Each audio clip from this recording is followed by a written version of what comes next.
அந்த லொலிட்டா எக்ஸ்பிரஸ் அந்த விமானம் இருக்கு இல்லையா, அந்த விமானத்தோட பைலட், அந்த பைலட் பேரு நாடியா மார்கின்கோவா. இந்த லேடி 15 வயசுல எப்ஸ்டீனால பிரெயின் வாஷ் பண்ணப்பட்டு பாலியல் சீண்டலுக்கு வற்புறுத்தலுக்கு ஆளாக்கி நாசமாக்கப்பட்டவங்க. ஆனா காலப்போக்கில் எப்ஸ்டீனோட நெட்வொர்க்கோட அங்கமா மாறி போய் இன்னைக்கு அவரோட ஃப்ளைட்டுக்கு விமானியாவே அந்த லேடி தான் இருக்கிறாங்க. இவனோட அந்த ஆர்கனைஸ்டு நெட்வொர்க்கோட ஒரு பார்ட்னராகவே மாறிட்டாங்க. இந்த விமானத்தோட பயண பதிவுகள், அதாவது இந்த ஃப்ளைட் லாக்ஸ்ன்னு சொல்லுவாங்க இல்லையா, அந்த லாக்ஸ் லிஸ்ட் தான் இப்போ சமீபத்தில் வெளியான அந்த எப்ஸ்டீன் ஃபைல்ஸோட முக்கியமான ஆவணம். அந்த ஃப்ளைட்டில் யாரெல்லாம் போனா, அந்த தீவுக்கு யார் போனா, எப்ஸ்டீன் கூட வேற எங்கெங்கெல்லாம் யார் யார் கூடவெல்லாம் அந்த ஃப்ளைட்டில் டிராவல் நடந்துச்சு அப்படிங்கிறதுக்கான முழு பட்டியலும் இந்த எப்ஸ்டீன் ஃபைல்ஸில் இருக்குது. அதில் தான் உலகத்தோட பல தலைவர்களோட பெயர் வெளிவந்து உலகமே இப்போ ரொம்ப ஷாக்கிங்காக பார்த்துட்டு இருக்கு. நரேந்திர மோடி உள்ளிட்ட பலரோட பெயர்கள் அந்த எப்ஸ்டீன் ஃபைல்ஸில் தான் இருக்குது. அதில் முக்கியமாக அடிப்பட்ட ஒரு பெயர் இங்கிலாந்தோட இளவரசர் ஆண்ட்ரூ. இவர் எப்ஸ்டீன் கூட அந்த தீவுக்கே போயிருக்கிறாரு அப்படின்னு ஆவணம் சொல்லுது.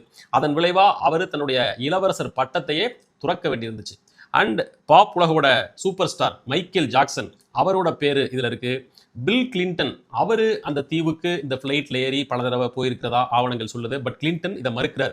நான் எப்ஸ்டீனை சந்திச்சேன், பட் அந்த தீவுக்கு நான் போகல, அந்த சிறுமிகள் கூட தான் எந்த தப்பையும் பண்ணல அப்படின்னு கிளின்டன் மறுக்கிறாரு.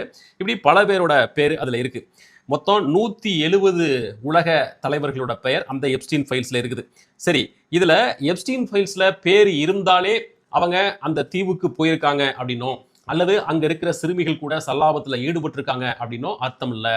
ஏன்னா அந்த எப்ஸ்டீன் ஃபைல்ஸ்ல பல காரணங்களால பெயர் இருக்குது. எப்ஸ்டீன் ஏதாவது ஒரு நிகழ்ச்சியில மற்றவங்க கூட கலந்துக்கிட்டான் அப்படின்னா அந்த யாரெல்லாம் கலந்துக்கிட்டாங்களோ அவங்களோட பேரும் அதில் இருக்கு. யார் கூடயாச்சும் ஃபோனில் பேசியிருந்தான்னா அந்த பேரும் இதில் இருக்குது. அதனால பேர் வந்துருச்சு அப்படின்றதுனாலயே இந்த பீடோஃபைல் லிஸ்ட்ல எல்லாரையும் சேர்த்துடக்கூடாது அப்படின்ற கோணமும் இதில் சொல்லப்படுது. பட் நமக்கு என்ன கேள்வினா, யோக்கியனுக்கு இருட்டில் என்ன வேலை அப்படின்றது போல இவ்வளவு கேவலமான ஒரு பீடோஃபைல் குற்றவாளி கூட உங்களுக்கு என்ன நட்புறவு வேண்டியிருக்கு அப்படிங்கிறதா நமக்கு வருகிற கேள்வி. இதில் ரொம்ப ஷாக்கிங்கான பல முகங்கள் இந்த ஃபைல்ஸில் வந்துச்சு. ஒன்று ஃபிடல் காஸ்ட்ரோ, ரெண்டாவது ஸ்டீஃபன் ஹாக்கிங். அறிவியல் உலகமே வியந்து பார்க்குற ஸ்டீஃபன் ஹாக்கிங் பிறப்பிலிருந்தே சக்கர நாற்காலியில் இருந்து மறைஞ்சு போனவர். அவர் அந்த தீவுக்கு போனாரா, எப்ஸ்டீன் கூட கான்டாக்ட்ல இருந்தாரா, அங்க உள்ள சிறுமிகள் கூட சல்லாபத்தில் ஈடுபட்டாரா அப்படிங்கிறதெல்லாம் ரொம்ப அதிர்ச்சியான ஷாக்கிங்கான தகவல்னு வைங்களேன். இதை பத்தி என்ன சொல்றாங்க அப்படின்னாக்க, இல்ல ஸ்டீஃபன் ஹாக்கிங் அந்த மாதிரியான செயல்களில் எதையும் ஈடுபடலை. மாறா ஒரு நிகழ்ச்சி ஒன்றுக்கு, ஸ்டீஃபன் ஹாக்கிங் ஒருங்கிணைச்ச ஒரு நிகழ்ச்சிக்கு எப்ஸ்டீன் ஃபன் பண்ணான். அந்த நிகழ்ச்சியை அவர் ஆர்கனைஸ் பண்ணாரு, பேசினாரு. அதன் காரணமாக தான் ஃபைலில் ஹாக்கிங்கோட பேர் வந்திருக்குதே தவிர மற்றபடி இந்த குற்றத்தில் இவருக்கு எந்த பங்கும் இல்லை அப்படின்னு ஒரு விளக்கம் சொல்கிறாங்க.